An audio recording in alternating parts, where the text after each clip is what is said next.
चुन लिया गया, इसलिए मुझे फक्र है इस बात पे कि महाराज साहब ने मुझे चुना और आप सबको भी चुना।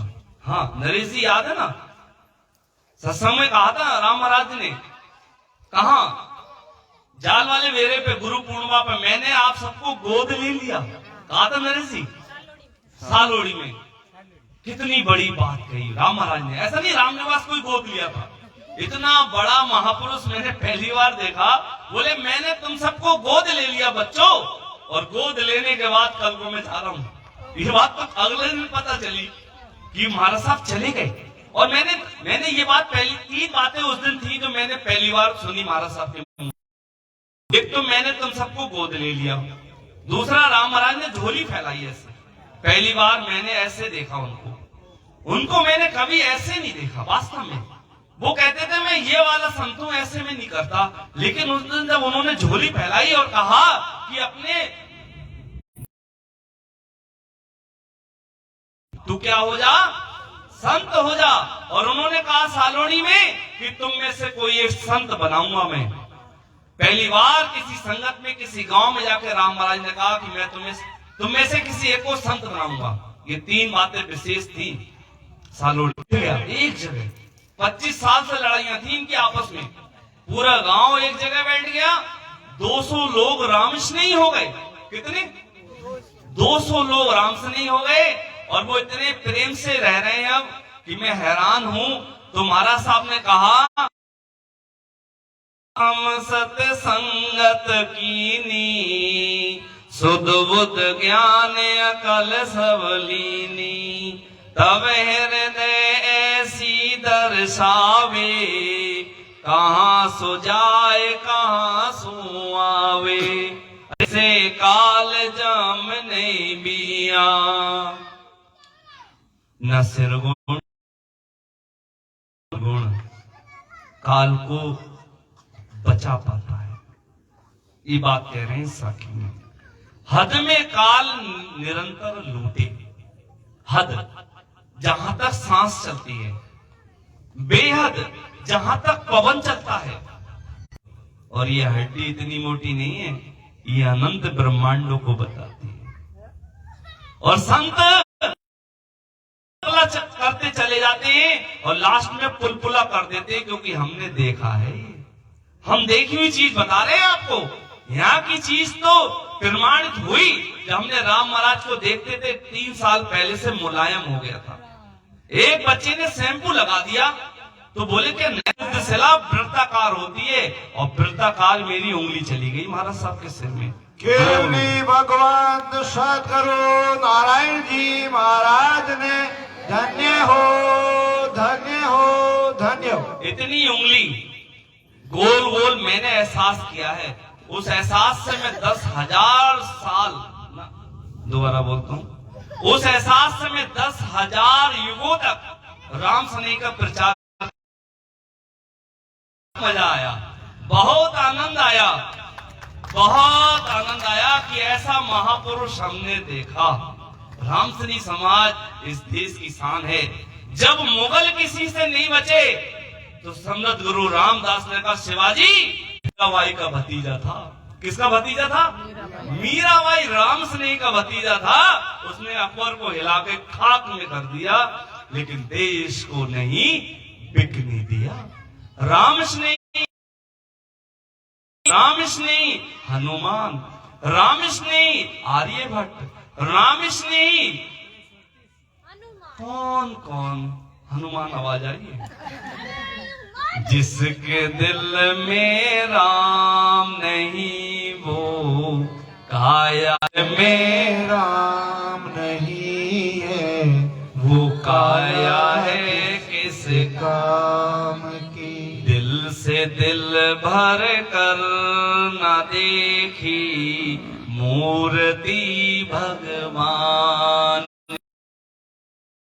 से दिल भर कर न देखी मूर्ति भगवान की। प्रेम किया तो ऐसा करना, प्रेम किया ऐसा करी मूर्ति भगवान जिसके दिल में राम नहीं वो काया है किस काम की।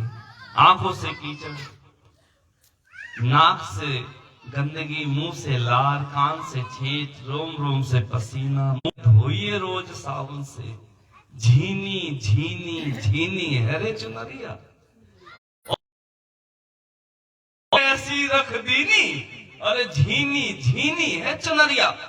इन संतों ने चुनरिया वापस करी फक्र से, और वो फक्र हमारे अंदर भी कर गई, और वो हम इतना आनंद ले रहे हैं। क्या कह रहे हैं कि धरणी ध्यान धर्म, कि करणी धरणी ध्यान धर्म सब लूट रहा है काल। जब वो धर्म ही लूट रहा है तो तुम बताओ सिरगुण गुरु करके तुम बनकर जमीन को लूट रहा है,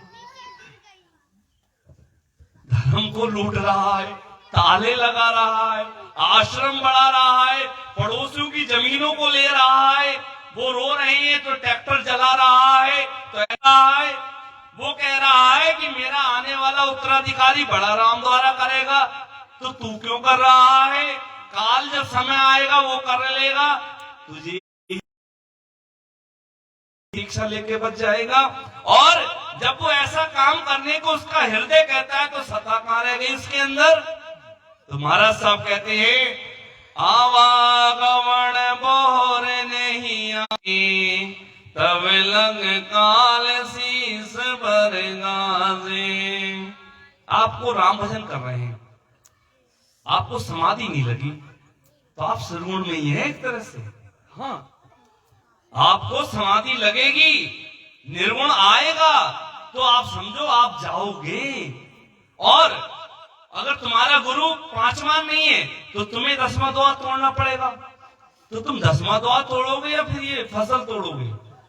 10वां द्वार कोई ऐसा तोड़ना है कि एक दिन पूरे 56 साल भजन किया राम महाराज जी ने। कितना? हाँ, ये हड्डी को बनाना कोई साखियों के बोलने से काम नहीं होगा। और आपके गुरु ने नहीं तोड़ा तो तुम कहां तक मेहनत करोगे? और गुरु तोड़ता है वो जहाज होता है, घनो आनंद आए और सब कोई आएगा।